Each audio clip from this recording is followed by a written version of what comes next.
Muy buenas noches, mi nombre es Vladimir y voy a hacer una exposición muy general de lo que es el encéfalo o el cerebro, haciendo como una generalidad de las divisiones o las estructuras que contiene el cerebro, y después me voy a focalizar un poquito como en cuatro estructuras y las funciones principales de estas estructuras. Bueno, primero que todo, el cerebro se encuentra dividido en dos hemisferios, que es el hemisferio izquierdo y el de acá, que es el hemisferio derecho. ¿Listo? También lo conforma el tronco encefálico, que es este de color amarillo que miramos acá, y el cerebelo, que está en la parte de atrás, que es donde está. Eso es un cerebro pues más pequeñito, digámoslo así, que está en la parte de atrás de los dos hemisferios, que es el cerebelo. Bueno, con respecto a los lóbulos, el cerebro se divide en el lóbulo frontal, que va desde el giro postcentral, que es este que miramos aquí, hacia adelante. O sea, de aquí a acá es el lóbulo frontal. Del giro postcentral hacia atrás es un lóbulo parietal hasta el giro marginal, que es este que miramos aquí. Del giro marginal hacia atrás es el lóbulo occipital. Y después también lo conforman dos lóbulos, que son los lóbulos temporales. El lóbulo temporal eh, izquierdo lo divide la cesura de cilior y lateral, divide entre lo que es el lóbulo temporal y el lóbulo frontal. Y el lóbulo temporal derecho está dividido por el giro marginal. Divide lo que es el lóbulos temporales con los lóbulos parietales. Bueno, eso frente a los lóbulos. Se puede decir de que digamos que en sí todas las estructuras del cerebro son importantes, porque en sí todo el cerebro tiene que ver con todas las funciones tanto cognitivas como motoras y demás funciones que el cuerpo y en sí la persona hace. Pero lo que podemos identificar, digamos que en sí el tronco encefálico, digamos, es una estructura, una de las más importantes. ¿Por qué? Porque el tronco encefálico es un tronco la cual está conectando el cerebro con nuestro sistema nervioso periférico, digamos. Por el tronco encefálico pasan todas las fibras, podríamos decir, que son ascendentes y descendentes, que van desde nuestras periferias, a la que nos permite, digamos, tener una conexión con los sentidos, con tanto, digamos, el sentido del tacto, el movimiento del cuerpo, todo eso, al cerebro, y todos los movimientos voluntarios e involuntarios que van del cerebro hacia nuestra periferia del cuerpo. Todas esas conexiones o fibras ascendentes y descendentes pasan por aquí, por el tronco encefálico, donde hay una decusación de esas fibras. También está otra estructura muy importante, que es el cerebelo, que es esta parte de acá. El cerebelo también, ¿por qué es importante? Porque aquí el cerebelo es la encargada de toda la coordinación motora voluntario, tanto del movimiento como de equilibrio y del tono muscular. O sea, el cerebelo es precisamente, digamos que también tiene funciones como el aprendizaje, pero en sí la función específica del cerebelo tiene que ver con la coordinación motora voluntaria, ¿sí? Y todo tiene que ver con la tonificación muscular. Ya digamos un poquito ubicándonos un poquito en la funcionalidad de los lóbulos. Digamos que, bueno, en los lóbulos temporales hay unas áreas muy importantes, que es el lóbulo temporal izquierdo. Se puede decir que están dos áreas que son importantes del lenguaje, que es la área de Wernicke y la área de Broca, ¿sí? Que son las encargadas tanto como de la comprensión del lenguaje como de la expresión del lenguaje. También se encuentran las áreas de asociación auditiva, eso frente al lóbulo temporal izquierdo.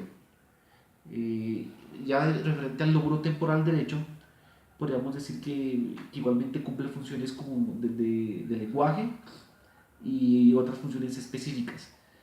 Frente al lóbulo frontal se puede decir de que están focalizadas todas las funciones que tienen que ver con la planificación y toma de decisiones. O sea, digamos que en sí todo lo que tiene que ver con nuestra toma de decisiones y todo lo referente a planificación y ejecución consciente de movimientos y eso pasa por el lóbulo frontal.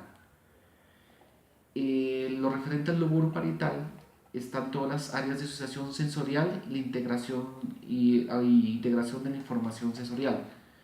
¿Eso qué quiere decir? Que digamos aquí en el lóbulo parietal es donde se integra toda la información que llega, tanto de, de los sentidos, ¿sí? Se integra aquí en el lóbulo parietal y del lóbulo parietal pasa al lóbulo frontal y es donde se hacen digamos que los movimientos o todas las conductas conscientes. En el lóbulo occipital, digamos, su función principal en sí es la de la visión, ¿sí?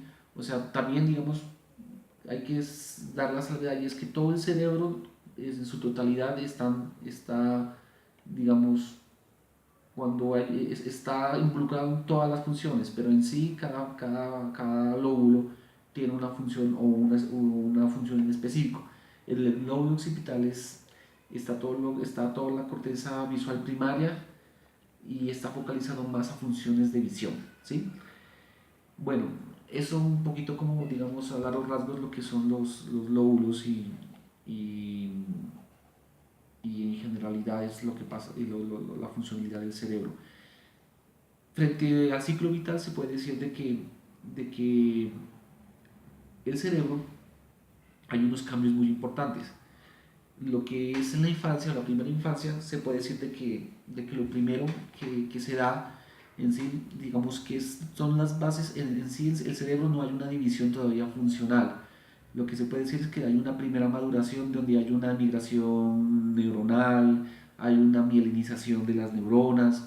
También se puede decir que hay, en los primeros años existe una migración neuronal, como decía, y también de alguna forma se empieza a generar una red neuronal, ¿sí? O una maduración, pues digámoslo así, si se puede decir una maduración primaria, lo cual permite que haya una cierta, digamos, no haya una estructura o no haya una división de funciones como tal.